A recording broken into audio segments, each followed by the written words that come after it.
8వ రోజే తన భార్య బంగారు నగదుతో పరారైన ఘటనపై కడప జిల్లాకి చెందిన భర్త రామలక్ష్మణరెడ్డి నెల్లూరు నగరం నవాబుపేట పోలీస్ స్టేషన్లో ఫిర్యాదు చేశారు. బాధితుడి ఫిర్యాదు మేరకు నవాబుపేట పోలీసులు కేసు నమోదు చేశారు. ఈ సందర్భంగా భర్త రామలక్ష్మణరెడ్డి మీడియాతో మాట్లాడి అసలేం జరిగిందో వివరించారు. నెల్లూరు నగరం నవాబుపేట శ్రీనివాసనగర్ కి చెందిన ప్రశాంతితో అక్టోబర్ 2వ తేదీ వివాహం జరిగింది. వివాహమైన 7వ తేదీ తన భార్యతో కలిసి కడప జిల్లాలోని అత్తగారింటికి వెళ్లాం. అయితే 9వ తేదీ రాత్రి కాలకృత్యాల కోసమని బయటకు వెళ్లిందని, ఎంతసేపటికి తిరిగి రాలేదన్నారు. వెంటనే ఈ విషయాన్ని తన అత్తకి తెలియజేసి పరిసర ప్రాంతాల్లో గాలించినా ఆచూకీ కనిపించలేదన్నారు. వివాహం కోసం తన భార్యకు పెట్టిన 12 సవర్ల బంగారం నగలు, వెండి పట్టీలు, తన జేబులో ఉన్న 5,000 నగదు తీసుకుని పరారైనట్లు బాధితుడు వాపోయారు. తన భార్య కడపలోనే ఉందని, వెంటనే పోలీసులు వెతికి తన భార్యని తనకు అప్పగించాలని భర్త వేడుకుంటున్నాడు. అనంతరం రామలక్ష్మణరెడ్డి చిన్నాన మాట్లాడారు.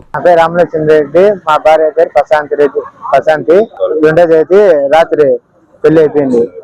2 గంటలకు పెళ్లి అయిపోయింది. మా ఊరు చాలమారి డి కొత్తపల్లి.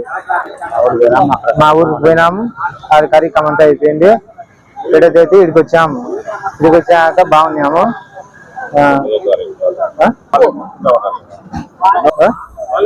మేము బాగున్నాం. 9వ తేదీ బాగున్నామా. నైట్ 10 ఎప్పుడు వాషింగ్ పోయిస్తాం అమ్మ అనేది అంటే సరే పేరు పడినాము.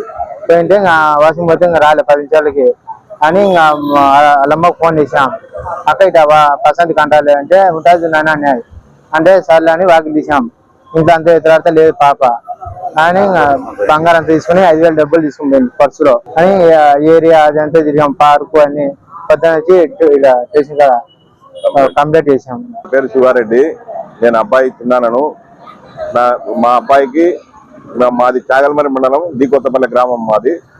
మేము అమ్మాయిని ఇక్కడ నెల్లూరు జిల్లా నెల్లూరు టౌన్ శ్రీనివాస నగర్ 1వ వీధిలో అమ్మాయిని పెత్తనమాడి మా అబ్బాయికి 2వ తారీఖు నైట్ అంటే తెల్లవారితే 2 గంటలప్పుడు వివాహం చేశాము.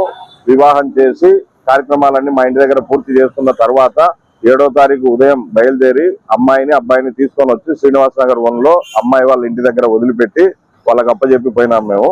కానీ 9వ తారీఖు నైట్ అమ్మాయి మిస్ అయిందని చెప్పేసి మాకంటే 10వ తారీఖు ఉదయం ఫోన్ చేసి చెప్పినారు. చెప్తే మేము వచ్చాము. అప్పటికే 2వ పట్టణ పోలీస్ స్టేషన్ లో కంప్లైంట్ ఇచ్చున్నారు. ఈరోజు సిఐ గారి ఆధ్వర్యంలో కేసు కట్టారు.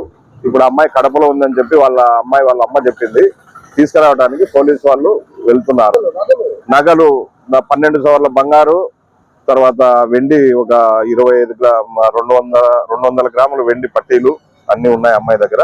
ఉన్నాయని వాళ్ళ అమ్మ కూడా ఒప్పుకున్నది. మాకు వస్తువులు కాదు కానీ అమ్మాయి కావాలి మాకు. బంగారు నగలు తీసుకొని వెళ్ళిపోయింది. బంగారు నగలు 5,000 డబ్బు అన్ని తీసుకొని వెళ్ళిపోయింది.